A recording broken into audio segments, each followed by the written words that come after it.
Hello, ladies and gentlemen. It's your boy Brandon, aka Wheezy, aka Cash Money Wheezy, aka the coach of the Atlanta Sobbles. And unfortunately, we do not have a draft battle video for you this week.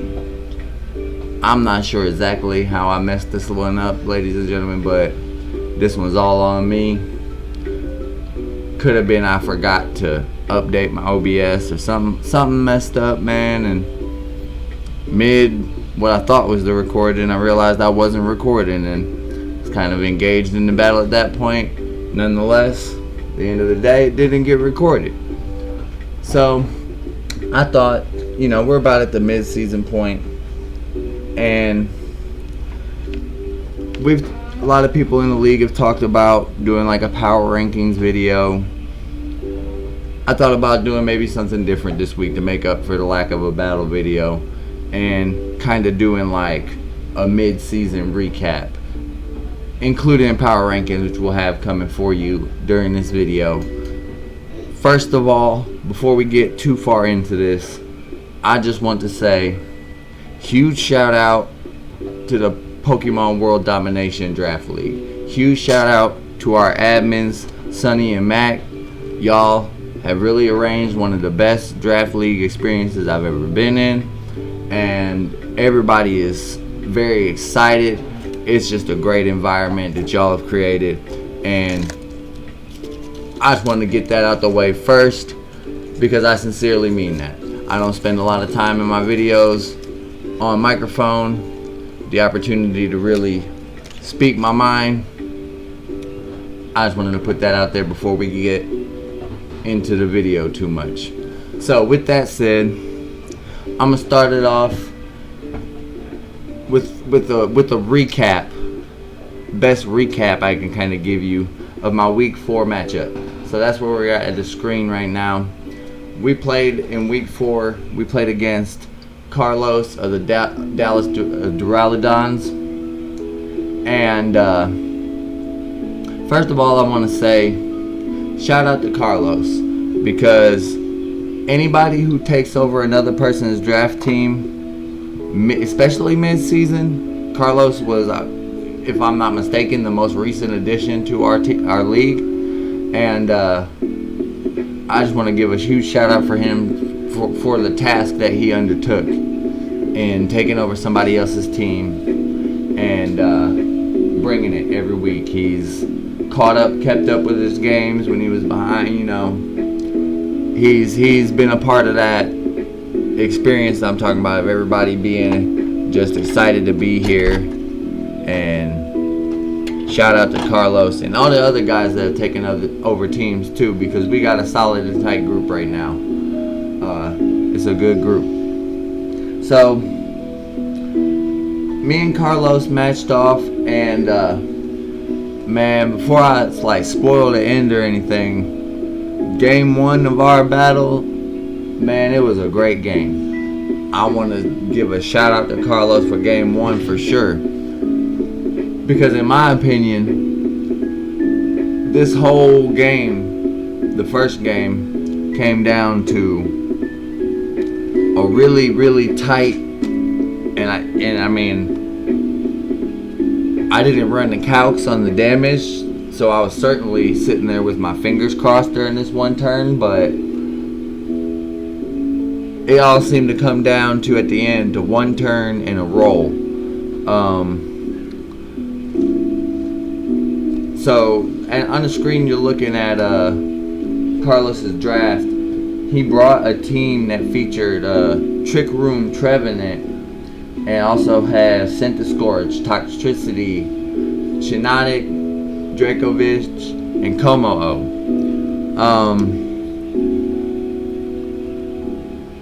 The Trick Room Trevenant, man, it definitely made me sweat a little bit. I was surprised to see it. I wasn't prepared. I hadn't prepared for it. It definitely, when I seen him set up the initial trick room, I was definitely like, oh, I see where you're going with this, man, and this could work out for you.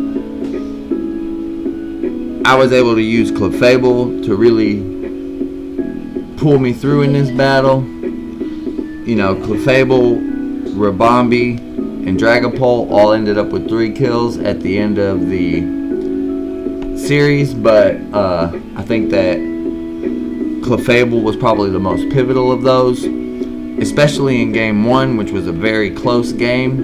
And at one point in the matchup, you had Clefable and Shiinotic out, and they're firing Moonblasts at each other. They're getting special attack drops on each other. Trick Room is running its last turns. So that's one of the reasons why Clefable was so pivotal in this battle, is because my opponent brought an unexpected tech that really could have worked. I have probably the fastest team, at least natural speed wise, in the entire draft league. And, you know, that can be a really strong advantage, but there's ways to turn that into a disadvantage for me, like Trick Room. And I didn't look at this team as a team that screams Trick Room. I wasn't prepared for Trick Room, and so had I not been able to use Clefable to kind of wear out some of those Trick Room turns as many times as I was able to during the matchup, that could have really, you know, been a tech against me. So that was, you know, one thing I was able to do well, and also why Clefable was, you know, my most pivotal Pokemon in that matchup. But we had Clefable and Shiinotic firing off attacks at each other, man, and there was just one turn in particular where I'm thinking ahead a couple turns, and I'm like, man, the way this is going, I'm just going to keep doing less damage. I mean, there's a 10% chance of me getting a stat drop on me, but it ain't going to go up any chance, so I got to get some health. And I threw up a wish with Clefable and just knew I had to either take an attack or not get a wish off and take it, you know, try to find another way to win from there. And if take that Moonblast, and I lived at just 1 HP. I'm not sure how much of that was luck or a damage roll, but that was definitely clutch. And that just goes to show how close our first game was. I ended up winning both of the games 3-0, but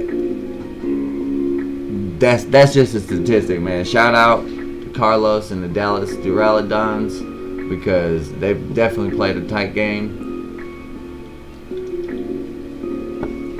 Had some really sweet prep for me, you know. I admire the new coach of the Dallas Duraludons. So anyway, that's basically game 2. I was able to use both of my fairy types to a little bit more advantage. I brought in Rabombi on a little bit earlier in the second round and set up a Quiver Dance. Got a couple kills that way. You know, that kind of put some momentum under me. You know, I was able to win game 2 3-0 as well. And so that puts us at 3-1 on the season. And while I messed up the recording and don't have a video for you, you know, we'll be back next week with the recordings and our week 5 matchup against David and what is David's team name? David and the Buffalo Braviary. So that's who we're playing against this week right there. But we're not going to get into that too much. That's looking ahead. And I want to kind of recap what a great season we've had so far. I'm going to go over to the standings. And while we are still currently waiting on a week 4 matchup, you know, we're just going to kind of go through like power rankings. At least where I have it, at least, you know, it's pretty similar to this. So this is a great benchmark to go off of. So for sure, I think that, nobody is disputing at this point in the season, even though we have 3 4-0 contenders and Ryan, Mac, and James. When it comes to strength of schedule and not only that, but some decisive victories, I think it's been pretty clear to all of us in the league so far that Ryan has asserted dominance as the number 1 in the power rankings. I have him as number 1 in my power rankings. Mac has him as number 1 in the doc. I believe that the 8-0 games speaks for itself. And, you can look at this down as far as you want. The players that Ryan is beating, they're playoff contenders. He's beating me. He's beating Stacy and he's beating Sammy, who hasn't played week 4, but she's beating some strong people outside of losing to Ryan. We don't know really which way that season's, going to go, but she looks strong. And if she wins this week, she'll be in the 3-1 group with me and Stacy and Ethan, and that's looking like another playoff contender that, Ryan is giving their only loss to. So, no matter which way you look at it, you got to give a shout out to Ryan and the Seawood City Quagsires. They've asserted dominance so far in the first half of the season. Right behind him, though, you got Mac, a.k.a. Shiny Shuriken, one of the admins of the league, one of the most helpful guys around. He's got a great YouTube channel if you haven't checked it out. And sitting at 4-0. He's lost 1 game on the season. I believe that was in week 1. And I believe that was to a timer even. Mac's shown really strong play. All of his videos for his battles are on his YouTube channel. So if you happen to stop in, man, check out the battles, because Mac's a top seed for a reason. Right after him, you got the other undefeated guy, James. The only reason that he would be number 3 and my power rankings, I assume, would be the same reason as anybody else. It's taking him a little bit longer to get there. He's had to play 10 games to go 4-0, whereas Ryan played 8 and Mac played 9. It means there's 2 people has given him an L. 2 people have come closer. Strength of schedule wasn't quite as strong as Ryan's, but he's undefeated nonetheless. He can go 3 games every week all the way through the playoffs. And if he doesn't lose them, he doesn't lose them. Am I wrong or am I right? Anyway, they didn't put a tie in the document. But right here I have a tie. Because I tried to look at strength of schedule. I tried to look at everything I really could. And the only things that really differentiate my team and Stacy's team, in my opinion, are too small to really give the number 4 spot to either of us. So I have tied at number 4 myself and Stacy. So shout out to the Ridgewood Rodriguez. That's a hell of a name to say, but I enjoy the videos every week. Got a great channel over there. Definitely one of the hot names in the league, one of the biggest threats in the league when it's going to come to playoff time. And like I said, besides personal bias or very small reasons, I don't see any reason to put either of us in the number 4 spot without the other. So I'm going to put a tie at 4th place with me and Stacy. Then we got Nate. We got another threat. A lot of people think that Nate's got a real chance of winning the whole thing. He's taking 1 more game to get to 3-1 than me and Stacy, and it's also worth considering that our only losses came to the number 1 ranked Ryan, so strength of schedule comes into play as well. But Nate's been playing great, man. You know, his games are on video, so you don't get to really see every turn of analysts, you know, and analyze every turn like you can with me and Stacy. But he's playing great, he's doing great, and I got him right behind the tie at number 4 at number 6 or number 5. But then it gets a little bit messy, considering that this game hasn't been done. Obviously, this game can go any way still. But it's worth saying that Sam has played some really strong opponents, been able to turn out wins every week except for against Ryan. She's been high in my power rankings that I've done personally. And if she were to win this, you know, she's looking at possibly one of those top 5 spots. Possibly, you know, she'll be 3-1, so she gets thrown into the same look for number 4 that me, Stacy, and Nate all get. So, you know, she could jump all the way up to number 4 should she win this game. If David win this game, that puts him in the 2-2 group, and so, you know, that puts him middle of the pack. If he loses this game, he's got to go below the 2-2 group to at least number 10.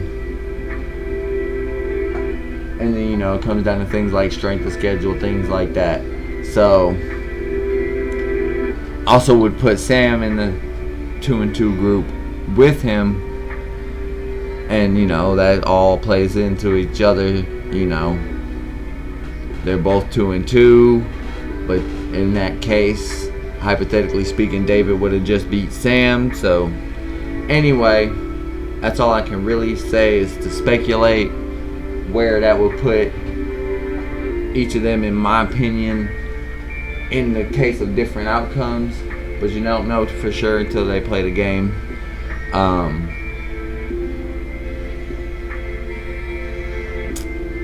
So we'll just move on.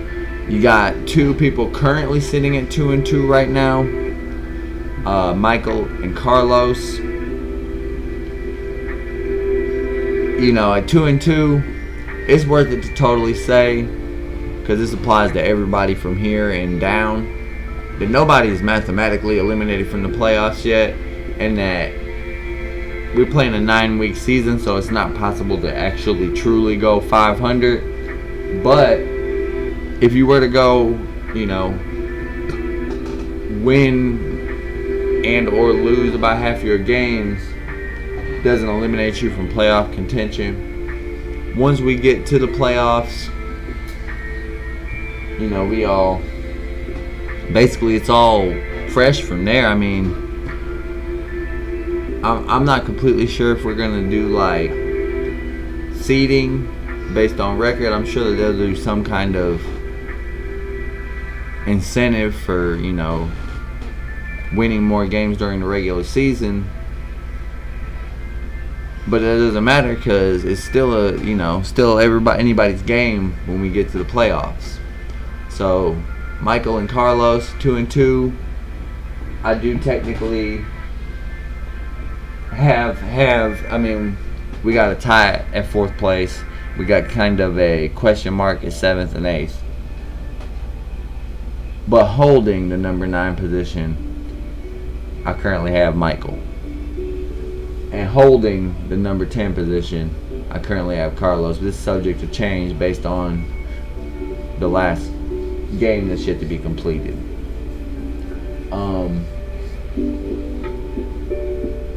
You know, these 2, they're definitely still playoff looks. You gotta see how their season goes from here. Carlos picking up a team from that he didn't draft. You gotta see how he adapts to that challenge. And we're just gonna, you know, that's all I can really say about it. But moving on, we got 3 people at number at 1 and 3.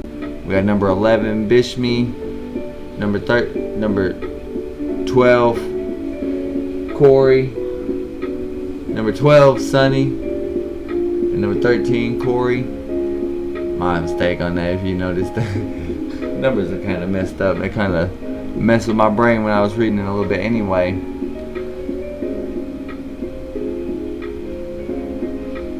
Bishmi stepped in and picked up this team that he didn't draft. I think that anybody doing that, it's probably going to take a little bit of time to get in the flow. And he's had to play a lot of his games in a short amount of time. This man just might be catching his momentum. Nobody's mathematically eliminated from the playoffs yet. And this guy can still, do well in this league. If he makes the playoffs, it's a new story. It's a new season from there. After I do power rankings, I was going to talk about some of the roster moves that happened in the first half of the season, and kind of leaves a similar story for Sonny, where Sonny made at least one key roster move on his team that seems to have set his season in another direction.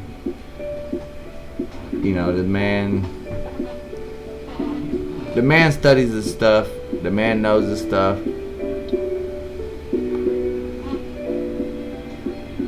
We all got competitive spirits in this league, and he's gonna have to overcome some challenges. But Sonny's a real playoff threat where he's sitting at,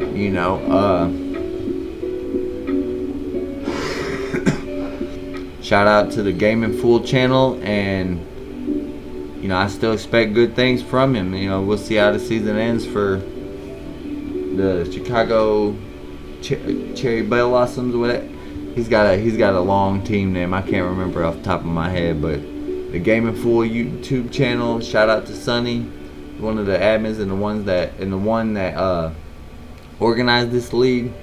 He's been doing a lot of great work, and I think that after one key roster move, which I'll talk a little bit more about here in a minute, it kind of really opened up the potential for his season. Now Corey's my dog, man. I ain't gonna say nothing bad about his draft, but I will say this: Corey's schedule for the rest of the season is rough. I made a joke to my mans that he's basically gotta play 2 playoffs and never lose another game in order to win this thing. Corey's definitely got the biggest challenge, the biggest mountain to climb ahead of him so far for the rest of the season. It's just that he plays a brutal schedule, including, and he has to beat me, man. I mean, I don't go into any week expecting to lose. I lost to Ryan in week 3. I'm not going to say that that's going to be my only loss, but I don't go into any week expecting to lose. He's got to play all people that I can see him play, all people that I can see being in the playoffs, all people that I look at as playoff contenders, and if he just so happens to win out and make the playoffs, then he's got to, there's no losing in the playoffs. That's why it's a new season from there. So he's at rank 13. There may be 3 people that are winless underneath him, but he's got the biggest mountain to climb ahead. Which brings us to the last 3, Anthony, Vince, and Jordan. I ain't gonna knock on these guys just because they don't got anything in the win column yet, because I want to say everybody is playing well. And I played 2 of these guys personally, Anthony and Vince. And, they got good drafts. I think that, experience is definitely a factor that a lot of people who haven't played this format, the first time I played this format personally, I'll just say it this way because I can't speak for anybody else as well as I can speak for myself. But I will say that, you know, if you were to put it like to a statistic, this may be a more common experience than just from me. But my first draft league, maybe some other people's too, it's like you gotta kind of get your feet underneath you. You know, you're gonna take a lot of losses and learn the format, learn how your process of preparing is. And as you refine that over the course of your first season, you know, the second half of your first season may be a lot different looking than the first half. And I definitely think that all three of these guys have grown. You know, Anthony's got a win in the games column underneath his belt. And Pokemon Home just dropped. So a lot of people in this league have added a lot more sets and possibilities as well to their arsenal. And just because those three are sitting at 14, 15, 16 in the power rankings, nobody is eliminated mathematically from the playoffs yet. These guys still got 5 games to play. They can still win more games than they lose. And for what it's worth, I don't think anybody has as hard of a schedule as Corey has moving forward for the rest of the regular season. So you never know.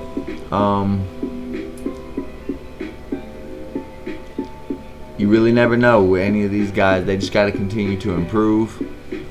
Even if the win-loss column doesn't end up the way that they might want it to end up, that would be my main focus anyway, is to just continue to improve. And that's this draft league stuff that'll turn you into a monster. You just got to really focus on what you're trying to do, which is get better and learn how to refine your process and all of that.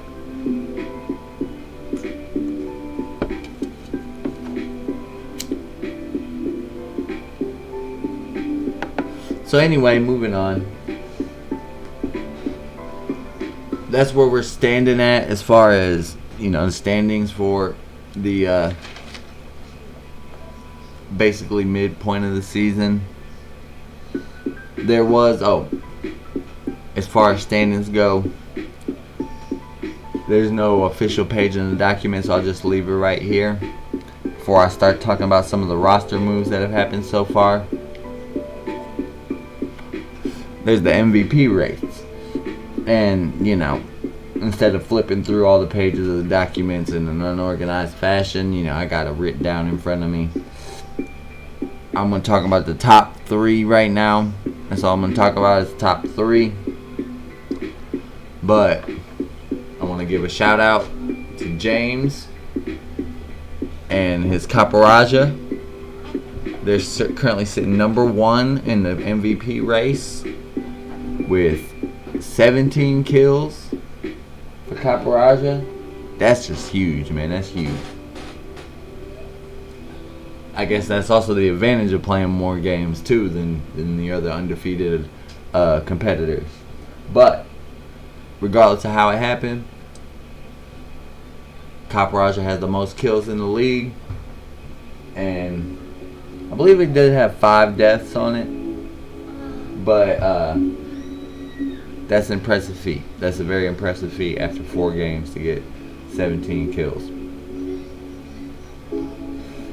You know it's impressive because in number 2 for the MVP race is my very own Dragapult, belonging to the Atlanta Sables, and the first draft pick by me, the first draft pick overall in the draft.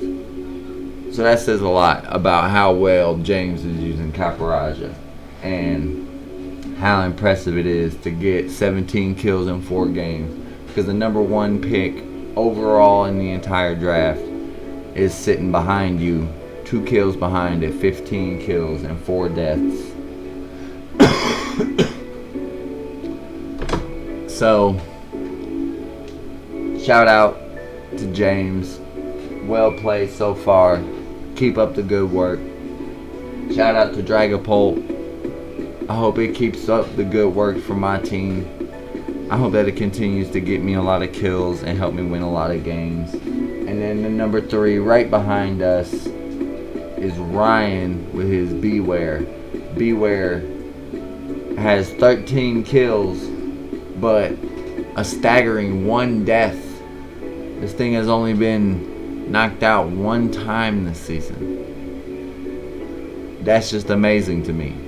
And furthermore, Caparaja and Dragapult were mine and James' first picks.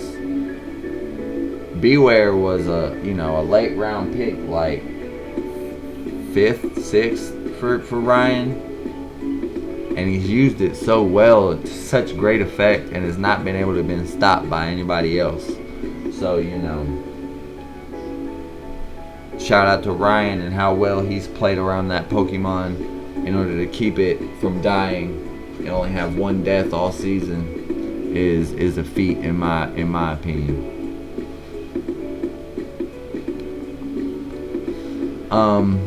So moving on, we're gonna look at some of the roster moves that have taken place. I guess first we'll look at some of the drops. So the first 2 weeks of the season, we weren't allowed to make any moves. That was, a rule that that the admins and everybody had, decided on together. And so then you would notice that week 3, and for that obvious reason, it was kind of a mad grab for Pokemon. A lot of Pokemon got dropped. I'm gonna kind of blow through some of this. I've been talking for like 30 minutes now. I don't know, if you're not still in the league, you may not still be paying attention. But that's a little joke. But first, right off the bat, week 3, my team, I dropped Weavile, which was a Pokemon that I thought a lot about parting with before I did, but I just thought its typing was redundant, and I needed to cover certain typings that I didn't have on my team. So I went and got an electric Pokemon, and I grabbed Heliolisk. I thought it was just one of the best available Pokemon, and unlike Weavile, it fills some typings in my team that I didn't have represented.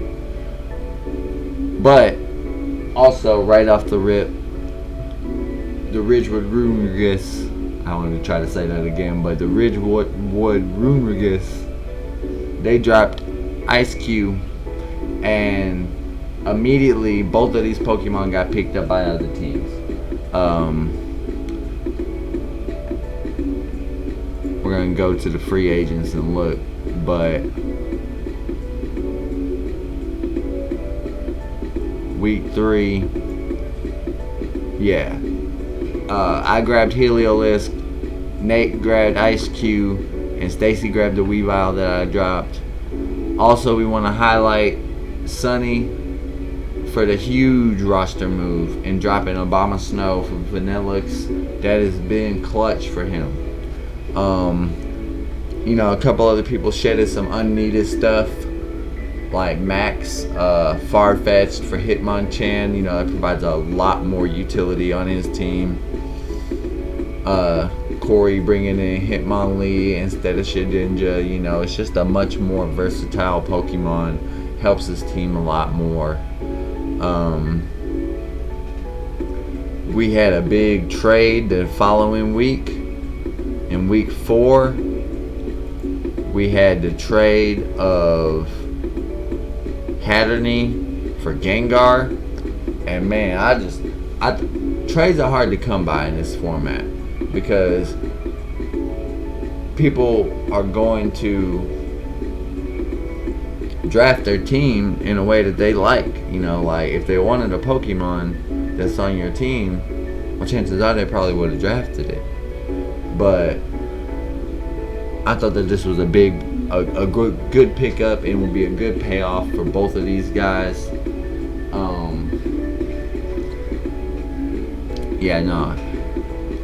Hatterene, it's gonna come in huge for James. Gengar, of course, is one of the Gen 1 Pokemon that is always a threat, and I was impressed by how well thought out that trade was by both of them.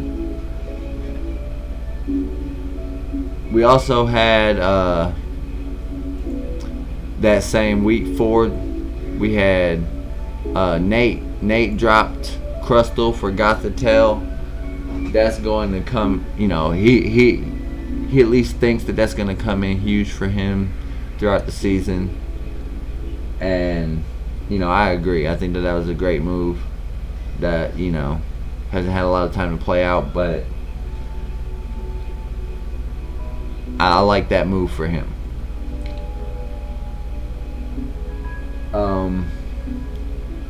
Anthony in week 4, he picked up Shift Tree. But I think that, I'm kind of segueing into this, but I think that it's also worth noting that he left on the table one of the most interesting free agents available now. And so that's where I'm going with this next is available free agents, some of the ones that are the biggest in my opinion. There's not too much left I want to recap for this season, but we're going to start it off on the top of my list of top free agents is Frostmoth that Anthony left on the table. And I mean, I played against Anthony and he did have Charizard and Frostmoth, which were both Pokemon that took 4 times damage or half health to Stealth Rocks. Like, I can understand the team-based reasons for this move. Frostmoth's a really good Pokemon. It's just a surprise there's not a lot of really good Pokemon that are available to grab. I think that of the ones that I'm about to mention, Frostmoth just simply has the least downsides if he fits on your team. Doesn't fit on my team. But, I have Pokemon that do all the things that it does, pretty much. But it's strong. It's there and available, and it's strong. Right under that, Falapel is also available in free agency. It's 4 times weak to ice, and I guess you could say the same thing with Frostmoth, is that is a downside to it.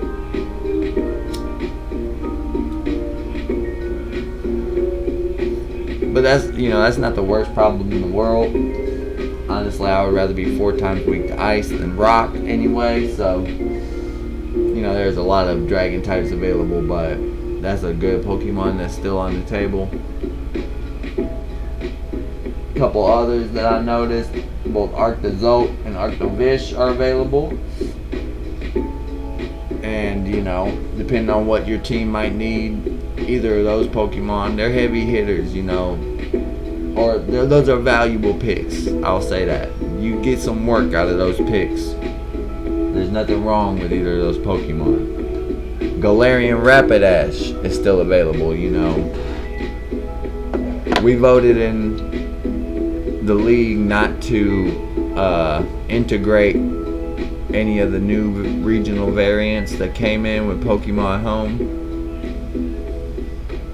I think the main reason that justifies that is, it's not that fair that we didn't draft them to begin with, so it's not like there's enough to go around, and some people would get the shaft, and we just determined not to include those. So, but the Galarian variant of Rapidash is still available, and a team that needs a setup sweeper, Healing Wish support, fairy typing. I've played against some teams. I first picked Dragapult, and I like to run Dragapult with Outrage instead of Dragon Darts whenever possible. But I only do this if my opponent has no fairy type. And there's been more than one time that I've come across a team that did not have a fairy type at all to deal with my Dragapult, or stop me from clicking Outrage and just taking huge chunks out of whatever you switch in. And so I gotta give a mention to Rapidash, Galarian Rapidash, one of the best Pokemon that's available through free agency. And the last one that I'm gonna mention is a Swiss Army knife of a utility mon, but you could definitely find some creative ways to use it, either offensively or defensively. and that's Delmise. It's got an interesting grass ghost typing, and there's only one other Pokemon that's available to us, unless you want to talk about pre-evolved forms that has that typing. It's Trevenant, and it's got Rapid Spin. It's got the ability to get Stab Steel moves with its Steel Worker ability, so it can counter Fairy types or check them.